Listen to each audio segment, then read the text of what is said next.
بسم الله الرحمن الرحيم. نن زمونږ د طریقة العصریه حصه اول الدرس العاشر لسم درس د تمرین ان شاء الله اخیری سوال جواب به مونږ لیکو ان شاء الله او سبق نمبر 51 دی زمونږ. خجی دویم سوال مونږ لرا کړی دی په دې تمرین کې وای د دې جملو په پښتو کې ترجمه وکړئ. د عربي جملې را کړې دي وای په پښتو کې د دې ترجمه وکړئ. نو مونږ له د عربي جملو کې اول لا کړی لی معنی دا زما، لی زما یا زما د پاره. ما تاسو ته مخکې درس کې ویلو چې دا لام جاره نه دی، لام جاره د دې لام جاره معنی دا زما نه، د دې لام جاره معنی ده د یا د پاره د پاره. نو چې ته زما زما نو بیا به لی دې سره به دا یا ضمیر متکلم ولګي. د دې لی معنی دا زما زما.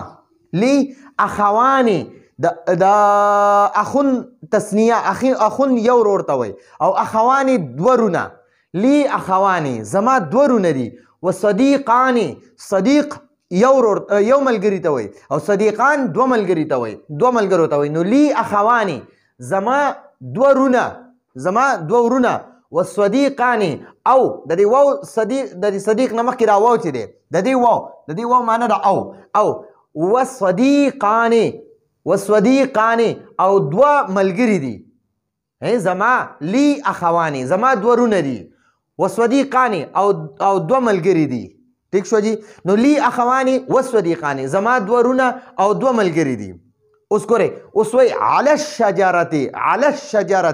نو ګورئ د دې نه مخکې درسونو کې په الدرس التاسع نهم نمبر درس کې مونږه د علا د فی د فوق او تحت د دې په جملو کې استعمال زده کړو. د فی معنی را کې ٹھیک شو، اردو کې وي میں یا اندر. او د علا معنی د پر، اردو کې وي پر او مونږ وایو باندې. نو اوس وای علی الشجرتی بوټي باندې. شجره درخت، اردو کې وي درخت، مونږ ورته بوټي وایو، ونه ورته وایو، ونه باندې. عصفور یوې مرغۍ ته وایي. عصفور دا دی عصفور. د دې تسنیه راځي دا را نه به دا تنوین ختم کی. ٹھیک شو، دا را نم تنوین ختم کو، زبر او آنم ورسره ولګو، پرام زبر ولګو، تنوین هم ته ختم کو او آنم ورسره اضافه وکړه. نو عصفوران دو مرغۍ دو چرچنې. علی الشجرتی ونه باندې بوټي باندې. عصفوران دو مرغۍ دي. ٹھیک شو، بوټي باندې دو چرچنې دي، دو مرغۍ دي. علی الشجرتی عصفوران بوټي باندې دو مرغۍ دي. علی الشجرتی بوټي باندې په بوټي کې یا په بوټي کې یا بوټي باندې عصفوران دو مرغۍ دي. اوس وی هاتانی وردتانی. وردتون چې دی وردتون ورد دا سری وردتون دا وردتون ګلاب ته وای. ګلاب دا غټ ګلاب نه، ګلاب اسور ګلابي، سپینم وي، زیړم وي، تورم پکې دي، هر قسم راغلي. یو وردتون دی او یو زهرتون دی. زهرتون نو دا زهرتون عام ګل ته وای، ګل د هر یو سیز ګل ته وای. د مالټې ګل شو، د لوچي ګل شو یا نور داسې واړه عام ګلونه دي. نو هر قسم ګل ته زهرتون وای. او د ګلاب غټ ګلونه چې وي کنه، ګلابونه مونږ ورته ګلاب وایو. نو هغه ګلاب ته وردتون وای. نو د وردتون تسنیه چې دا کنه هغه ورده دا ګول ته به اوږدتا کی زبر به پې ولګي او آنې ورسره ولګه، وردتانې. ٹھیک شوه. نو اوس وای دا دوه ګلابونه دي. نو ګورئ دا وردتون مؤنث دی.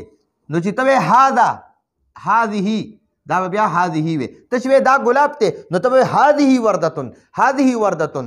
اوس چې دا وردتون دوه کېږي که نه، د هذه به هم تسنیه بیا استعمالوي. نو د هذه تسنیه هاتانې دی، هاتانې. نو بیا دی هاتانې دا دوه وردتانې ګلابونه دي. دا دوه ګلابونه دي.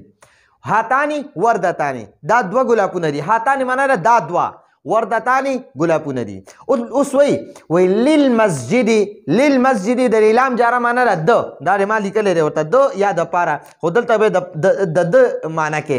للمسجد د جومات للمسجد د جومات.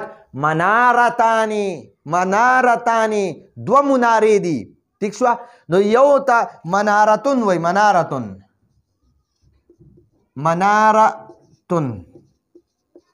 او د دې منارتن تسنیه دا منارتان دي ٹھیک شو نو للمسجد د جمعات منارتان دو منارې دي د جمعات یعنی مسجد للمسجد د جمعات یعنی مسجد دو منارې دي دلته کې ما دا دو منارې دي د جمعات للمسجد منارتان د جمعات دو منارې دي اوس وای لخالدین د خالد د لام جاره معنا ده د لخالدین د خالد ابن واحد یو زوی دی ابن واحد یو زوی دی ابن زوی ته وای لخالدین د خالد ابن واحد یو زوی دی وله او د هغه یعنی د دې خالد د دې لام جاره سره د ها ضمیر لګولې دی نو وله او د هغه وله او د هغه وله او د دې خالد بنت واحد یو لور ده بنت لور ته وای نو لخالد د خالد ابن واحد یو زوی دی وله او د هغه بنت واحد یو لور ده ٹھیک شو یعنی د خالد یو لور ده او یو زوی دی ٹھیک شو نو لخالد د خالد ابن واحد یو زوی دی وله او د دې خالد د دې ها ضمیر معنا ده خالد وله او د دې خالد بنت واحد یو لور ده نو د خالد یو زوی دی او د هغه یو لور ده یعنی د خالد یو زوی دی او یو لور ده وفاطمه لها کدا ته د سوی وللفاطمه نو د دې معنی ده د فاطمه او کدا سوی وفاطمه لها معنی ده د هغه او فاطمه د هغه یعنی د فاطمه اخوانی دو رونه دي و اختانی او دو خويندې دي وزمیله واحده او یو ملګری ده وفاطمه لها او د فاطمه اخوانی دو رونه و اختانی او دو خويندې وزمیله واحده او یو ملګری ده او د فاطمه دو رونه او دو خويندې او یو ملګری ده للطائره جهاز ته وایي للطائره د جهاز جناح یو وزر ته وایي یو پر ته وایي او جناحان دو وزرې دي نو د جهاز داسې دو وزرې وي نو هغې ته وایي وللطائره او د جهاز جناحان دو وزرې دي وللطائره او د جهاز